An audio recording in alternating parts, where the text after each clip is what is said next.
تحریک نفاذ فقہ جعفریہ پنجاب کی یہ پریس کانفرنس صوبائی صدر تحریک نفاذ فقہ جعفریہ صوبائی کونسل پنجاب علامہ سید حسین مقدسی کریں گے۔ ان کے ساتھ میں بطور ترجمان TNFJ پنجاب حسن کاظمی، ہمارے ساتھ ہمارے ریجنل صدر سید ذوالفقار حیدر نقوی، ضلعی صدر علامہ آصف رضا ہاشمی، اور ان کے ساتھ جناب لطیف رضا ہمارے نائب صدر، اور اسی طرح ذاکر توصیف حیدر زیدی صاحب، اور کیا نام ہے ان کا، اور جناب ہاشم رضا صاحب جو ہیں وہ ہمارے ساتھ موجود ہیں اس پریس کانفرنس کے لیے۔ آج کی اس پریس کانفرنس کا عنوان جو ہے وہ مکتب تشیع کے ساتھ روا رکھے جانے والے متعصبانہ رویے کے حوالے سے ہے، اور باقی تفصیل علامہ حسین مقدسی صاحب ابھی آپ کے سامنے بیان فرمائیں گے۔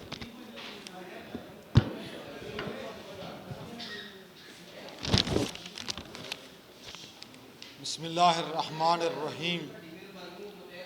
معزز صحافیان گرامی، السلام علیکم۔ آپ سب کا تہ دل سے مشکور ہوں کہ آپ نے اپنا قیمتی وقت نکال کر ہماری معروضات سننے کے لیے تشریف لائے۔ یہ حقیقت کسی سے ڈھکی چھپی نہیں کہ وطنی عزیز پاکستان شیعہ سنی برادران کی مشترکہ کاوشوں کا ثمر ہے۔ پاکستان کے دفاع، ترقی، استحکام میں تمام مکاتب کا برابر کا حصہ رہا ہے۔ یہی وہ حقیقت ہے جو پاکستان کے دشمنان کو کبھی ہضم نہیں ہوتی، اور انہوں نے ہمیشہ اس بین المسالک یکجہتی کے خاتمے کے لیے ہر ممکن کوشش کی تاکہ وطن عزیز پاکستان کی بنیادیں کھوکھلی کر کے وطن عزیز کو بھی ایسے ہی حالات کا شکار کر دیا جائے جس کا سامنا لبنان، لیبیا، یمن، شام کو رہا، اور وہ اندرونی افتراق کے سبب خانہ جنگیوں کی بھیڑ چڑھ چکے ہیں۔ پاکستان میں بھی اس مکروہ مقصد کو عروج جنرل ضیاء الحق کے زمانے میں حاصل ہوا، جب دشمنان پاکستان کی اس سازش کو ریاستی سرپرستی حاصل ہو گئی اور ملک میں صوبائی لسانی ہی نہیں بلکہ فرقہ وارانہ عصبیتوں کو بھی بڑھاوا دیا جانے لگا۔ بیرونی ممالک کے پیسے سے پراکسی لڑائیوں کے لیے سازگار ماحول بنایا گیا، لیکن خوش قسمتی سے پاکستان میں قائد ملت جعفریہ آغا سید احمد الموسوی نجفی جیسی بزرگ روحانی، عرفانی، فکری شخصیات اور ان کا وجود مبارک موجود ہے، جنہوں نے اس سازش کو نہ صرف بھانپا بلکہ اس کا بھرپور مقابلہ کر کے اسے ناکام کر دیا۔ آغا سید حامد الموسوی نجفی نے 35 سال قبل وطن عزیز پاکستان میں مذہبی سیاسی جماعتوں کو ملنے والی بیرونی سرمایہ کاری روکنے کا مطالبہ کیا، فتنہ و فساد پھیلانے والی جماعتوں پر پابندی کا مطالبہ کیا، مذہب مسلک کے نام پر انتخابی سیاست کے خلاف آواز اٹھائی۔ مکتب تشیع نے دہشت گردی کے مقابلے میں سب سے زیادہ قربانیاں دیں، لیکن تحریک نفاذ فقہ جعفریہ نے پاکستان میں کسی بھی شیعہ سنی لڑائی کے تاثر کی متواتر نفی کی۔ مختصر یہ کہ سپریم کورٹ میں موسوی امن فارمولہ پیش کیا، جس کے نتیجے میں انسداد دہشت گردی ایکٹ سے لے کر نیشنل ایکشن پلان تک بتدریج ایسے اقدامات اٹھائے گئے جن سے انتہا پسندوں، دہشت گردوں کے عزائم کو کسی حد تک ناکام بنانے میں مدد ملی، اور امن کی صورتحال کسی حد تک بہتر ہو گئی۔ لیکن ریاستی سطح پر مارشل لائی حکومت نے جو عصبیت انگیز پالیسیاں بنائی تھیں وہ آج بھی کسی نہ کسی شکل میں موجود ہیں، اور قومی یکجہتی کے لیے سخت نقصان دہ ہیں، اور حالیہ دور میں ایک بار پھر ان میں شدید اضافہ دیکھنے میں آیا کہ جس کے سبب کو آپ کو یہاں بلانے کی زحمت کی۔ معزز صحافیان، جب سے کرونا وبا آئی ہے، مکتب تشیع کو دبانے کی فضا ایک بار پھر قائم کی جا رہی ہے۔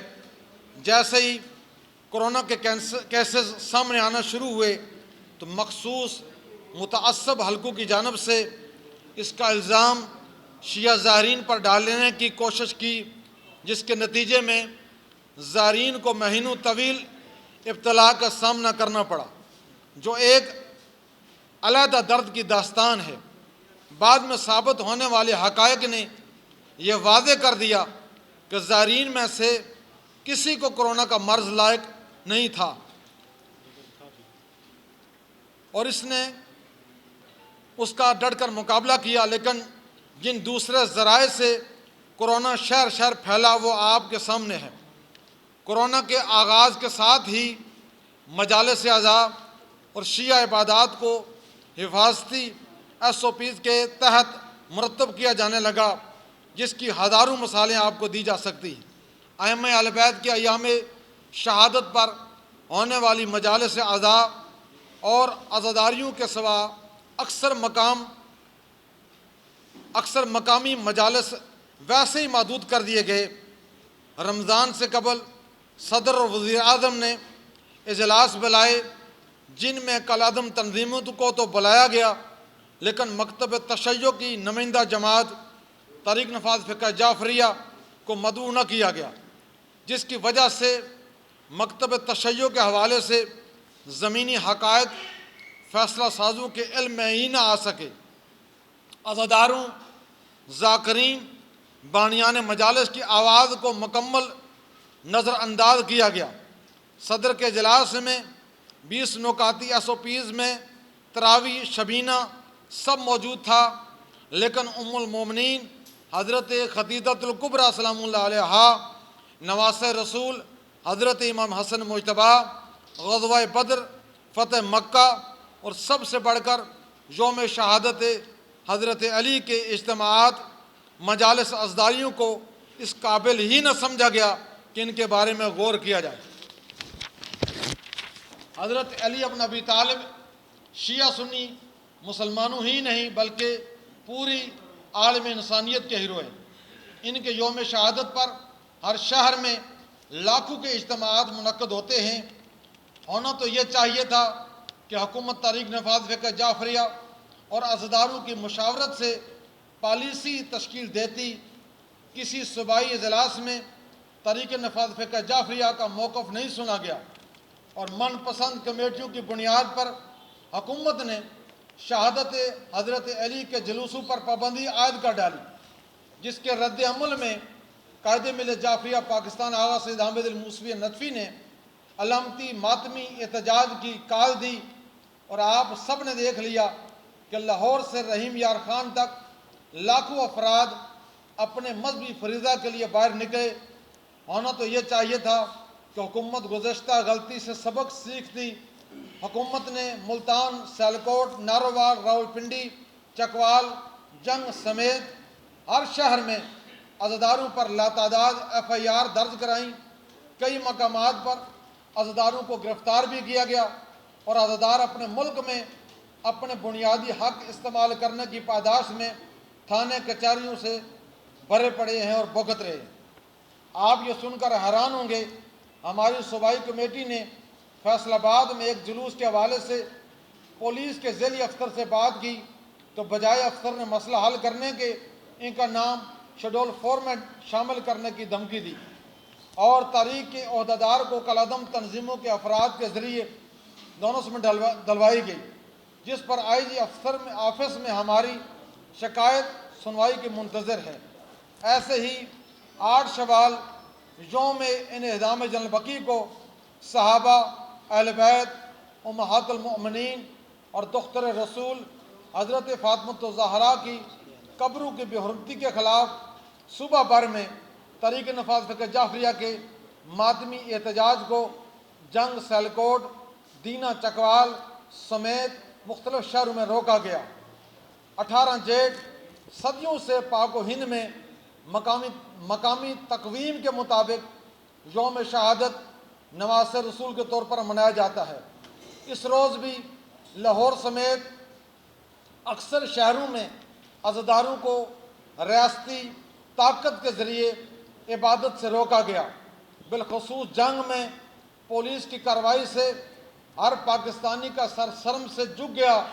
خواتین پر ڈنڈے برساتی پولیس دروازوں کو ڈنڈے مارتے وردی پوش بختر بند گاڑیوں ایسا منظر پیش کر رہی تھی جیسے بھارتی فوج مقبوضہ کشمیر میں کارروائیاں کر رہی ہو۔ بجائے اس کے کہ سوشل میڈیا کے دور میں پاکستان کی جنگ ہنسائی کروانے والے افسران کے خلاف کارروائی ہوتی، الٹا سینکڑوں عزاداروں پر مقدمات قائم کر دیے گئے۔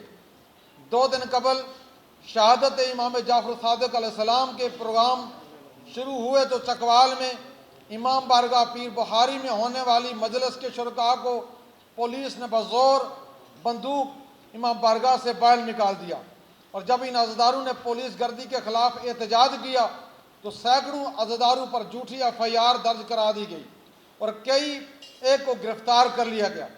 گزشتہ روز تحریک نفاذ فقہ جعفریہ چکوال کے صدر نے شہادت امام صادق پر قائم ہونے والے جھوٹے کیس میں ضمانت کروائی تو انہیں کچہری سے ہی شہادت علی کے جلوس نکالنے کے الزام میں گرفتار کر لیا گیا۔